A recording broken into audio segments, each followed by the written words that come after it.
એ આવો હતો અમારો વિદ્યાર્થી કાળ. અચૂક સાંભળો. ચોપડીઓની વચ્ચે વિદ્યાના ઝાડનું ડાળું અને મોરના પીછાને મૂકવાથી અમે હોશિયાર થઈ જઈશું એવી દ્રઢ માન્યતા હતી. એના કારણે અમારો આત્મવિશ્વાસ વધતો અને કપડાના થેલામાં કે રાસાયણિક ખાતરની થેલીમાં ચોપડા ગોઠવવા એ અમારું આગવું કૌશલ્ય હતું. ચોપડાઓ ઉપર પૂઠા ચડાવવા એ અમારા જીવનનો વાર્ષિક ઉત્સવ હતો. પુસ્તકો ખૂબ સારી રીતે સાચવતા, કારણ વર્ષ પૂરું થયા પછી અડધી કિંમતે પાછા બીજાને વેચી દેતા.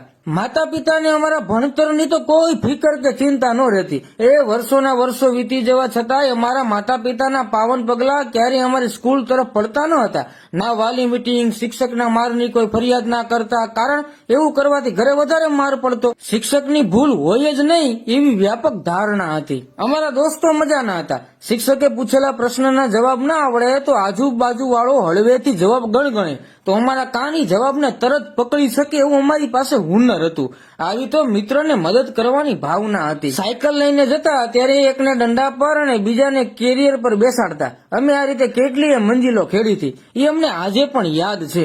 બોર વીણવા જતા, નદીમાં ધુબકા મારવા જતા. 1 થી 5 ધોરણ પાટી પેન સાથે ભણ્યા એટલે અમારામાં કેલ્શિયમ ભરપૂર રહેતું.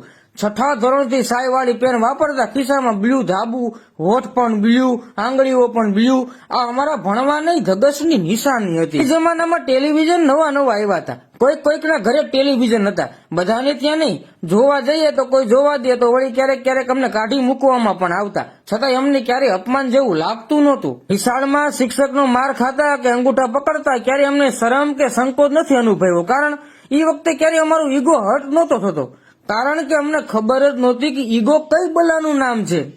માર ખાવું એ અમારા જીવનની દૈનિક સહજ પ્રક્રિયાનો ભાગ હતો. મારવા વાળો અને માર ખાવા વાળો બંને ખુશ થતા, કારણ એકને એમ હતું કે ઓછો માર ખાતો અને બીજાને એમ થતું કે અમારો હાથ સાફ થઈ ગયો. આમ બંને જણા ખુશ. વેકેશનમાં મામા, ફઈ, માસીના બાળકોનું ટોળું અમારા ઘરે આવતું. ધીંગા મસ્તી કરતા, છતાંય મા બાપને કંટાળો ના આવતો, કારણ એની કોઈ લક્ઝરિયસ માંગ ના રહેતી. જેવું ઈ ખાઈ લેવાનું, નીચે હારબંધ ગોદડામાં સૂઈ જવાનું, વાડીએ જઈને કુંડીમાં સમૂહ સ્નાન કરી આવવાનું. દરરોજ નાવાનું પણ ફરજિયાત નહોતું. મગફળીના દાણા અને ગોળ અમારો નાસ્તો હતો. 10 પૈસાના ચાસણીવાળા બરફના ગોળાની લાલચ આપી અમારી પાસે ખૂબ કામ કરાવી લેવાતું. ત્યારે કોઈ બાળ અધિકાર પંચ નહોતું કે અમારી મદદે આવે. જે જીવન જીવીને અમે આવ્યા છીએ એની સામે હાલનું જીવન કાંઈ નથી સાહેબ. અત્યારનું કોઈ દુઃખ અમારા આત્મવિશ્વાસને ડગાવી ના શકે. એટલા મજબૂત બનીને અમે મોટા થયા છીએ. અમે સારા હતા કે ખરાબ એ ખબર નથી, પણ અમારો પરિવાર અને અમારા મિત્રો અમારી સાથે હતા એ જ મહત્વનું હતું. અને એ જ આનંદિત દિવસોનું ભાથું આજે પણ અમારી ઇમ્યુનિટી વધારી આપે છે. એટલે તો આજે પણ અમે રાતી રાયણ અને ગલગોટા જેવા છીએ. એ હંમેશા ખુશ રહો, મસ્ત રહો.